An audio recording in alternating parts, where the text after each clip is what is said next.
Hola, Dios te bendiga.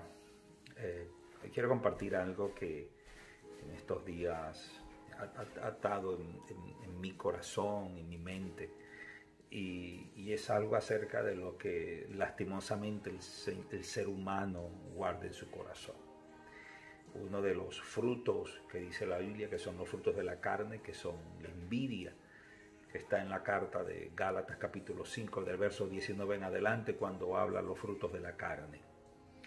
Y quiero hablarte de esto porque el salmista escribe en el libro de los Proverbios, en el capítulo 14, en el verso 30, diciendo que el corazón tranquilo trae paz, pero que la envidia carcome los huesos, y trayendo enfermedades o cosas por el estilo. Eso es lo que hace la envidia. Y cada vez que estudiamos este tema de la envidia, lo podemos ver tanto en el Antiguo Testamento como en el Nuevo. Jesús hablando y Pablo y los demás apóstoles hablando de la envidia, de los celos, de las contiendas, de lo que hay en el corazón del ser humano. Y por otro lado también el salmista escribiendo en el libro de los Proverbios, con palabras diferentes, palabras griegas y palabras hebreas diferentes, pero ambos denotando casi lo mismo, relacionando la palabra envidia con celos, con contiendas, con todo ese tipo de cosas. Pero quiero hablarte de 4 casos que me muestra la Biblia, que son como 4 tipos de envidias diferentes de las cuales tú tienes que cuidarte. De la primera, la que podemos ver, la que sucedió en el libro de Génesis, por allá en el capítulo 4, cuando la Biblia dice que tanto Abel y Caín iban a ofrecer sus ofrendas. La Biblia dice que Dios miró con agrado la ofrenda de Abel, pero miró con desagrado la ofrenda de Caín, llevando a que Caín despertara cierto celo y cierta envidia por el hermano. Sin embargo, Abel no fue culpable de lo que estaba sucediendo. Pero esto sí me deja una clara enseñanza, y es que me enseña de que cuando tú no estás dispuesto a dar lo mejor, te expones a un espíritu de envidia. La Biblia dice que Abel dio lo mejor, lo primogénito, pero Caín, dice la Biblia, que solamente dio lo que había del fruto de la tierra.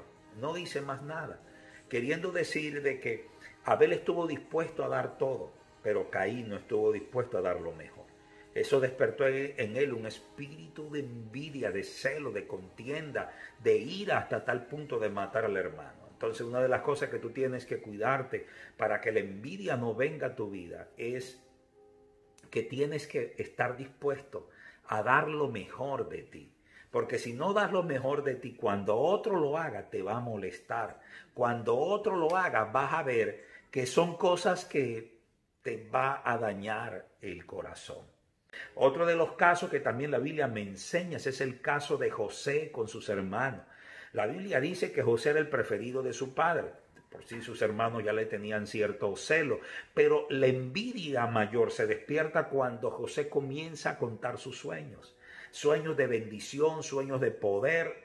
Tú lo puedes leer en el libro de Génesis. Pero ¿sabes qué me llama la atención de esto? De que tienes que tener cuidado cuando le cuentas tus sueños a alguien. Hay gente que envidia hasta los sueños de otros, les molesta, se encela por los sueños de otros. Hay un dicho popular que dice, soñar no cuesta nada, y es una verdad. Soñar no cuesta nada, no te cuesta soñar.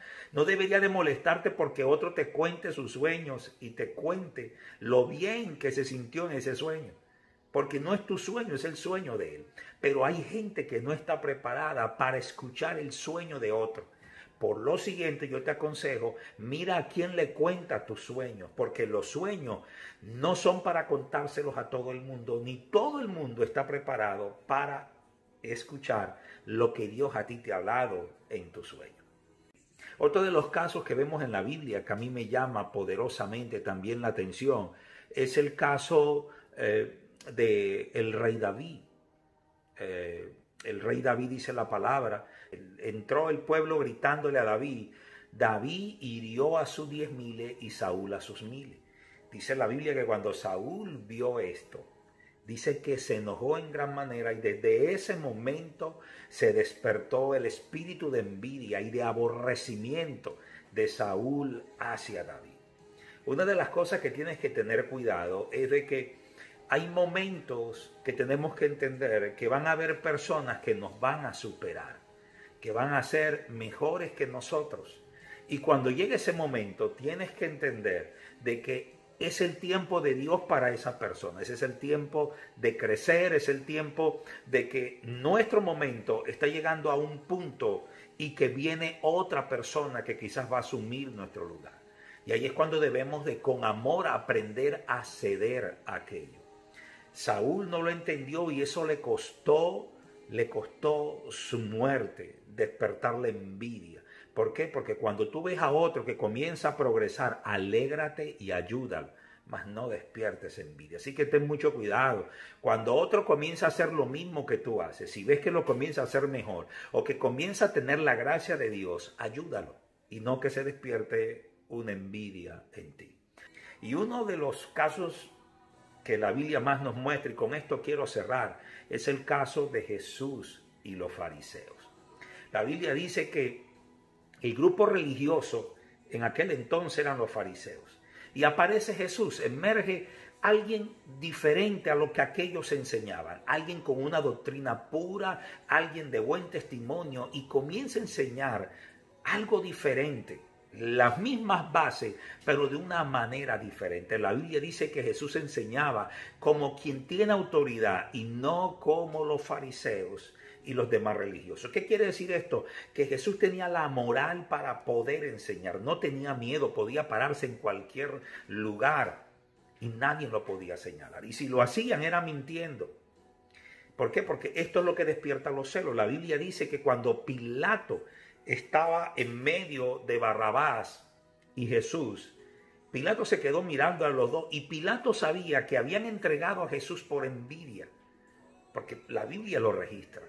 Entonces, uno de los casos más tremendos que yo veo es el de Jesús. No les hizo daño, no les hizo nada, pero sin embargo despertó mucha envidia en el pueblo fariseo. ¿Por qué? Porque ellos querían tener lo que Jesús tenía y no lo podían tener. Porque para que ellos pudieran tener lo que Jesús tenía, tenían que cambiar la actitud que había en el corazón. Y quiero terminar con algo que me llama la atención, que tú y yo podríamos aprender. La Biblia dice que Juan el Bautista estaba en su mayor momento, digamos, ministerial. Todo el mundo quería saber de Juan. Es más, muchos creían que Juan era el Mesías, pero Juan decía que él no era, que era el que venía detrás de él, era el Mesías. Y sin embargo, Juan estaba en su mayor auge ministerial. Pero cuando Juan vio a Jesús, lo primero que dijo es, wow, este es el enviado. Este es más poderoso que yo. Y es necesario que yo mengüe y él crezca. Esa es la mejor enseñanza que tenemos que tener cuando hablamos de ceder y de que la envidia no tome control en nuestros corazones. Cuando Juan vio a Jesús, lo primero que asumió fue un espíritu de humildad y de reconocer que Jesús era más grande que él y que era el tiempo de Jesús y que el tiempo de él ya había pasado. Sabes, hay gente que todavía no logra entender esto. Hay gente que se va a molestar. Hay gente que no está dispuesta a dar lo mejor. Y yo quiero que te quede esto grabado en tu corazón. Hay gente que no está dispuesta a dar lo mejor y por eso se molesta cuando otros dan lo mejor. Cuando tú le das lo mejor a Dios, cuando le das lo mejor a tus hijos, a tu esposa, a tu esposo, cuando le das lo mejor en el trabajo. Hay gente que le va a molestar a eso. Ese es el espíritu de Caín. Hay otro que le va a molestar cuando tú cuentes tus sueños. Es el espíritu de los hermanos de José. Hay otros que van a tener el espíritu de Saúl, que se molestan cuando llegó su tiempo y viene el tiempo tuyo. Y todo lo que tú hagas les va a molestar. Y no es por lo que tú tengas o no tengas, es porque es la actitud del corazón de él. Y hay otros que van a tener el espíritu de los fariseos, el de la hipocresía. Te van a abrazar, te van a adular, pero por la espalda te van a atacar. Envidia. Envidia. Así que yo quiero que tú tengas esto en cuenta, lo que hoy te estoy enseñando. El problema no es lo que tú tengas, el problema es la actitud del corazón de aquellas personas. Así que quiero que asumamos más bien el espíritu que asumió Juan el Bautista, de reconocer su tiempo y de reconocer el momento que estaba viviendo en aquel momento. El apóstol Pablo determina en la primera epístola de Corintios que el amor no es envidioso, quieres que la envidia no tome lugar en tu corazón, entonces, perdón, que la envidia no tome lugar en tu corazón. Entonces llénate del amor de Dios, llénate del amor de Jesús, para que ese amor termine por llenar y sacar de nuestro corazón, o del que esté pasando por una etapa de envidia, eso que está haciendo daño. La envidia destruye tu salud. Dice la Biblia que carcome los huesos. Dios te bendiga.